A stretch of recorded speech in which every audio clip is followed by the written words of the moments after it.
Hello everyone. So by most accounts, 2019 was an extremely insane year. There were high highs and low lows, some of which I experienced, both of which I experienced actually. But as we approach 2020, this is the final day of 2019. As we approach 2020, I want to encourage you to stay in your lane. What does that mean?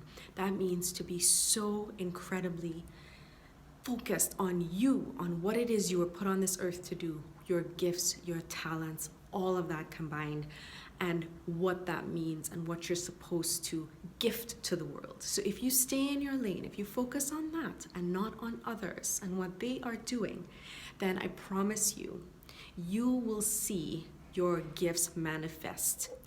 In some cases, this will mean reconnecting to yourself and understanding and relearning perhaps, or learning for the first time, what that is. Who am I? What was I put on this earth to do? What are my gifts? What are my talents?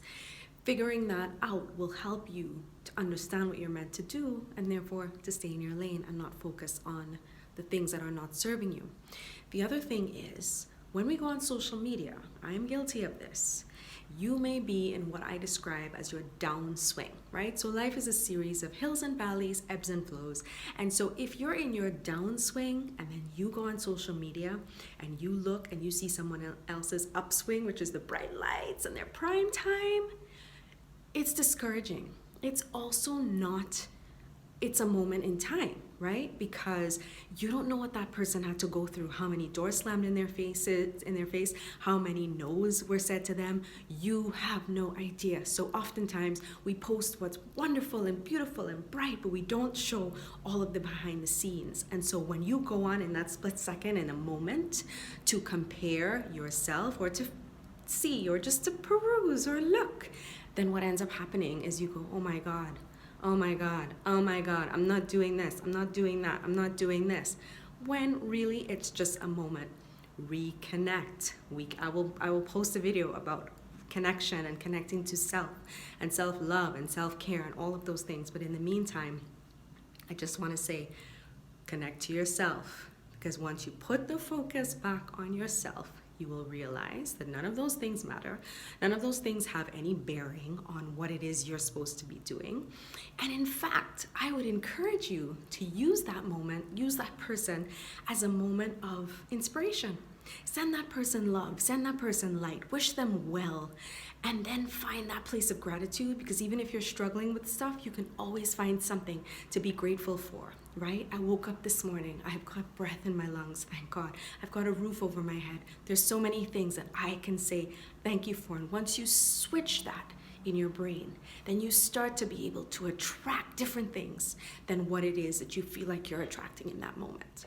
So understand that life is an ebb and a flow, and there will be your downswing and your upswing, your hill, your valley, your ebb, your flow. Your ebb is where things are like, it feels like this, and you're up against the wall, and then all of a sudden, poof, it opens up, and here is the flow, and everything's moving, and it's wonderful.